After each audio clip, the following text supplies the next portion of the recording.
இல்லை. மாலை 7 மணியான பின்னர் அருணகிரி பாடுவார். எங்க அருண் மன்னிக்கவும் பேசுவார்.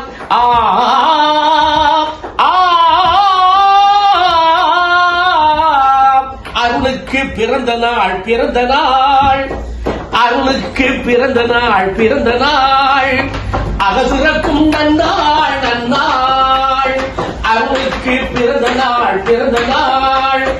தில்லாலங்கடியாட்டமோ பொடியில்லாத பேச்சோ, தில்லாலங்கடியாட்டமோ பொடியில்லாத பிடிச்சோ, பிடிக்காதவன் நேரா பேசி எங்களை நாத்தி போடுவான், நேரா பேசி எங்களை நாத்தி போடுவான். ஒளிவு மறைவு இல்லாத அருணுக்கு பிறந்த நாள், அருணுக்கு பிறந்த நாள்.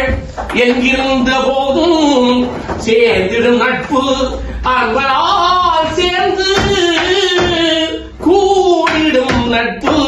வாழ்க வாழ்க வாழ்கவே, வாழ்க வாழ்க வாழ்கவே, வாழ்க வாழ்க வாழ்கவே, வாழ்க வாழ்க வாழ்கவே. இவர் பிறந்த நாளில் நட்புக்களில் ஒரு நட்பு பிறந்திருக்கிறார். கோப்பாய் வரை சென்றாலும் கிடைக்க வேண்டியது கிடைக்காது, இன்று வரை கிடைக்காது, பதிலா வேறு ஒன்று கிடைக்கும். பேரும் புகழும் சிவா என்ற பேரில் உயர்ந்த ஊரிலே பிறந்த உரிபிராய் மணியின் பிறந்த நாளை இணைந்து வாழ்த்துவோம், வாழ்த்தி பாடுவோம்.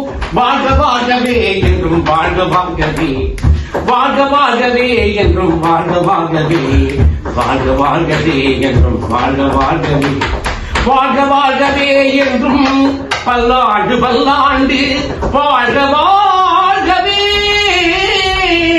வாழ்கவே வாழ்கவே.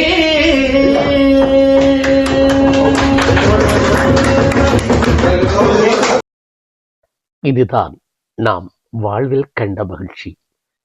நீண்ட காலத்திற்கு பின்னர் நண்பர்கள் யாவரும் ஒன்றாக கூடுவதற்கு வாய்ப்பு கிட்டியது. பிரித்தானியாவில் குரைடனில் அருணகிரி எனும் அருளுக்கும் உரிபிராய் மணிக்கும் ஒரே நாளில் பிறந்த நாள். கடந்த மாதம் மார்ச் 30ஆம் நாள் அன்று பிறந்த நாள். குரைடனில் அருணகிரி, அதாவது அருளின் அலுவலகத்தில் அவருடைய எஸ்டேட் ஏஜென்ட் அதில் வைத்து அன்று இந்த பிறந்த நாளை நண்பர்கள் ஒன்று கூடி திடீரென பாட்டமைத்து திடீரென பாடி மகிழாரம் கொண்டோம். இது முதல் தடவை அல்ல, அடிக்கடி அவ்வப்போது அந்தந்த காலங்களிலே நடந்தேறியுள்ளது. மீண்டும் பல வருட இடைவெளிக்கு பின் இப்படியான ஒரு மகிழாரம் எமக்கு அளவில்லாத மகிழ்ச்சி. ஒவ்வொரு கட்டத்திலும் ஒவ்வொரு காலத்திலும் நாம் அவ்வப்போது பல நண்பர்களை சந்தித்திருக்கின்றோம், பலரிடமிருந்து விடைபெற்றிருக்கின்றோம். ஒரு சிலரோடு மட்டும்தான் தொடர்புகள் ஆங்காங்கே இருந்திருக்கும். அப்படி தொடர்புகள் நீடித்து என்றாவது ஒரு நாள் சந்தித்திட வேண்டும் என்ற ஏக்கங்கள் நிறைந்த நட்புகள் இவர்கள்.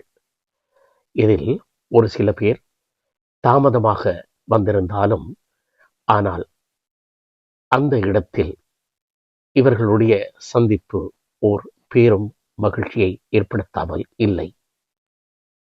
ஆனாலும் ஒரு சிலரை காணவில்லை என்ற ஏக்கங்கள் இருந்தன. அது கோபமல்ல. அவர்களையும் நாம் பார்க்க மாட்டோமா இவ்விடத்தில் என்ற தவிப்புத்தான். இருந்தாலும் கிடைத்தவரை வாய்ப்பை பயன்படுத்திக் கொண்டோம். வாழ்த்துக்கள் நட்புகளே, தொடர்ந்து மகிழ்வாக வாழ்வோம்.